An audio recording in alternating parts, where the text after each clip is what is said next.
Each one has got its own challenges and its growth opportunities. Village lifestyle is more fabric-led, high-margin business. Apparel is the growth engine. New verticals is the growth engine. You take real estate, we had our old legacy land, which was where we started in 2019. Today we have over 8 or 9 JDAs that we have done. And Mumbai as a city is going to get developed, so we're going to grow in that. Right. You take engineering, there's the aerospace space where a lot of companies are looking to move their production to India. Defense is a very big opportunity. Auto components is a very big opportunity. So like I said, each one has got its own growth trajectory, and we're very optimistic on all. Are there any new brands you're looking to add to lifestyle? Well, currently, no. We've got 4 brands, Raymond, Park Avenue, Parks, and Color Plus. I think that's pretty much a handful, and I think we want to consolidate between that. Yeah. Staying on with lifestyle, exports is a big theme, and exports is, again, a big theme for Indian companies because of, the headwinds, first of all, the tariff problem, that started last year, and now the West Asia crisis.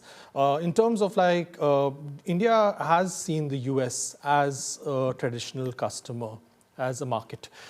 In terms of the headwinds that the tariff has generated, are you looking to diversify more? Are you looking at, say, Latin America, Europe? So let's say I think the tariffs that ever happened were probably the best thing that ever happened. Most people look at it as a negative. Why do I say it's the best thing that ever happened? Right. Because India post-HAP went and then did a lot of FTAs with the EU countries. And if I'm not mistaken, India did 33 new FTAs, which is hugely beneficial to India. Number 2, like the UK FTA is signed, EU FTA will be signed next year. This opens up a very large market for us, which was not there earlier. So whilst everybody looks at just the US, now you have the EU as a very, very big market. The UK FTA signing, which is now in force, will further enhance the UK market for us. So I think exports to countries like America for companies like ours will become less. On the flip side, I think America will also, again, Trump is talking about 100% tariff. Companies have to realize that we cannot deal with this kind of volatility, so we are going to find other markets where we have a little better stability. Raymond has also made an entry into the South Mumbai real estate market, and recently you have a joint development agreement for developing a property in Parel. Now, you've had traditional land parcels in Thane. Now you're moving, more towards Mumbai. What is your plan going to be? How are you looking to expand across the city? So like in Thane, we had the land parcel, which was the original 100 acres, which we started developing. And we're now in multiple phases of that. I would say 4-5 million square feet is now under development. Having built up the skill set and the capabilities to do real estate, we decided on an asset-light model. So we started to come into South Bombay. We started with our first project in Bandra West, which was Nirmal Nagar. And subsequently, I think we've signed about 9 joint development agreements so far.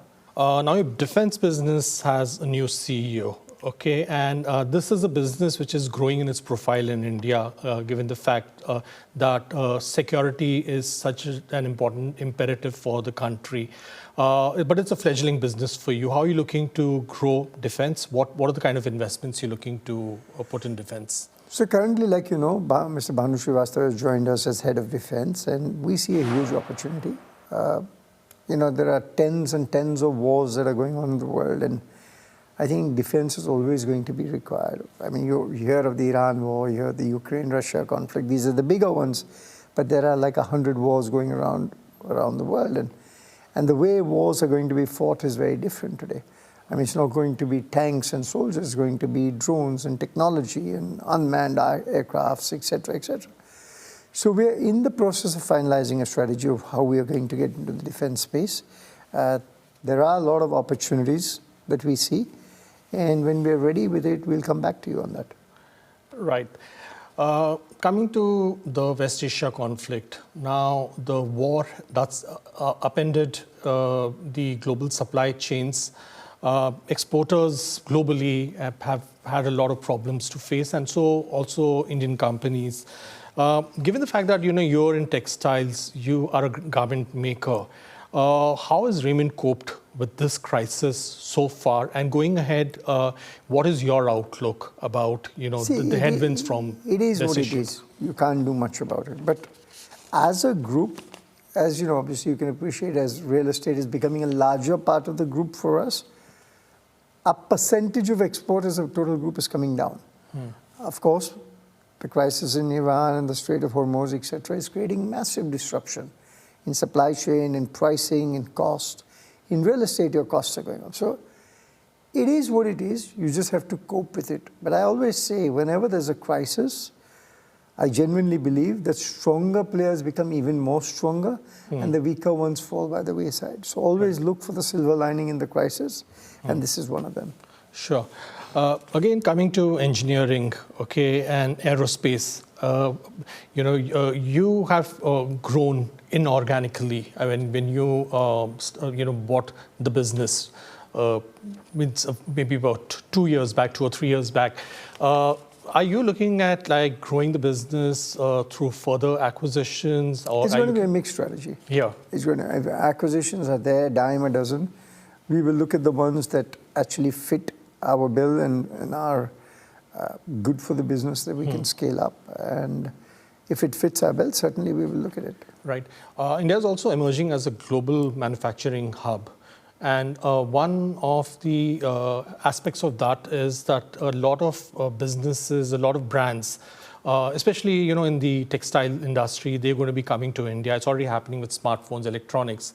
You see that as an opportunity, and are you taking China Plus One seriously? See, China Plus One is a great strategy for manufacturing. If you're sitting in a boardroom in the US and you look to the east, you don't want to put all your eggs in one basket in China, and specifically with the way the Trump issues and the volatility are there. Sure. You want more than one supplier because you can't have your supply chain drying up one day if Trump says something. As far as brands coming to India, that's fine. Raymond is entrenched in 700 cities. We have distribution, first mover advantage. We welcome them. Are you looking at partnerships? No, we have not taken a partnership with any brand. But it's really when foreign brands come, the problem is that if they sell a good for £100 in the UK market, they have to sell it for about 113,000 rupees here at the exchange rate. They can do it at 10, but when they sell it at 10, my product is at 2, the equivalent product. So it actually makes me shine better. It gives me pricing power.